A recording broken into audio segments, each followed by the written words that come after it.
Like many of our state-owned entities, the world is drowning in debt. Meanwhile, retail sales were boosted by the Black Friday mania, and Naspers is on par to unbundle Multichoice. Let's get further insights from Rupio Madzena. So let's talk about the global debt rising significantly over the past 10 years. What's the details?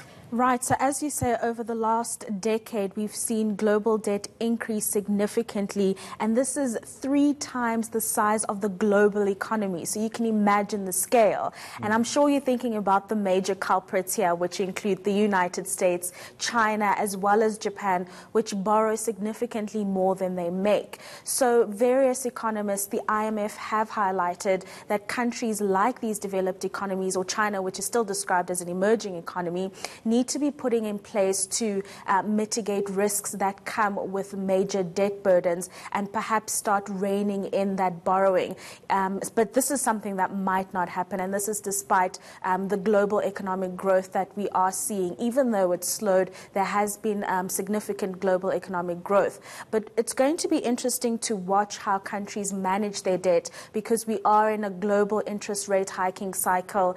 Consumer pressures have increased, and we've seen commodity prices change as well, a volatile market there, as well as emerging market players, which are significant importers and exporters of goods globally, like China. That economy is slowing down, and that government introducing various stimulus packages to get that economy going. So it's going to be interesting to see how these countries can mitigate their debt. There's 3 debt levels that were measured here, which is household debt, government debt, which makes up the biggest. It's about $65 trillion. Financial services, about $60 trillion. And then households are in the 40s. I think it's about $46 trillion. So those are the major contributors in those sections. And that's not just consumers that are shackled by their debt, Shahan, countries as well. Yeah, and playing into that is consumers actually spent more this past festive season than expected, right? Absolutely. So surprisingly,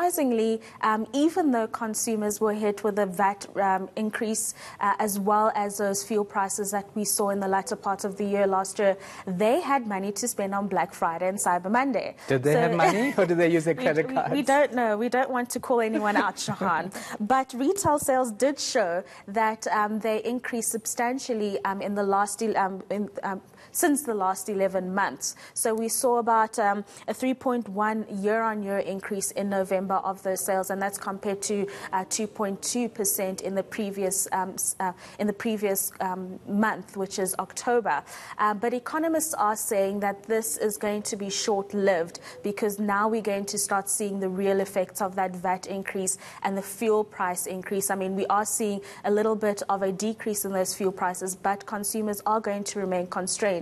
And they have highlighted that companies are also easing on increasing salaries and the like, so consumers don't have that much disposable income, and that's unlikely to change in 2019. Yeah, and then Naspers on track to unbundle Multichoice. Why am I worried about this? It's actually a good thing for investors. So late last year, Naspers announced that it was going to be unbundling Multichoice. It's going to be its own listed entity called Multichoice Africa. It's one of the biggest, well, it is the biggest player in Africa of paid television, so it might do well. The reason I say it's a good thing for investors is that there's a lot of on-demand video and television that's coming to the scene, and I'm talking about the likes of Netflix and your Amazon, Hulu. There's a various amount of them, and that is the space that Naspers wants to be playing in. With paid television, even though they've been trying with Showmax, it's a huge space to compete in, and it's going to be better for Naspers to be focusing on that digital growth and let Multichoice continue on its paid television path. I mean, it's going to be interesting to see how Multichoice diversifies its business offering, because I don't know, do you have DSTV? Yeah. Do you? Yeah, I do. Well, a lot of people for obvious reasons, though, to watch news. Exactly. But I mean, generally, a lot of people are looking towards on-demand video, so they are getting your Netflix accounts and really not getting the DSTV subscriptions as was a few years ago when it was really popular. So that scene is changing. So it's going to be interesting to see how Multichoice remains a market leader when it's listed. So the update today was that everything is on par and that Multichoice will be releasing a pre-listing statement to the JSE in terms of the terms of listing, and hopefully we'll get a date soon and we can go celebrate with Multichoice Africa when they list on the Johannesburg Stock Exchange. You know, you always get two friends when you go out. One will say, hey, you're the news guy from ENCA, and the other one's like, oh, I wouldn't know because I don't have DSTV. I don't have a TV, I watch Netflix.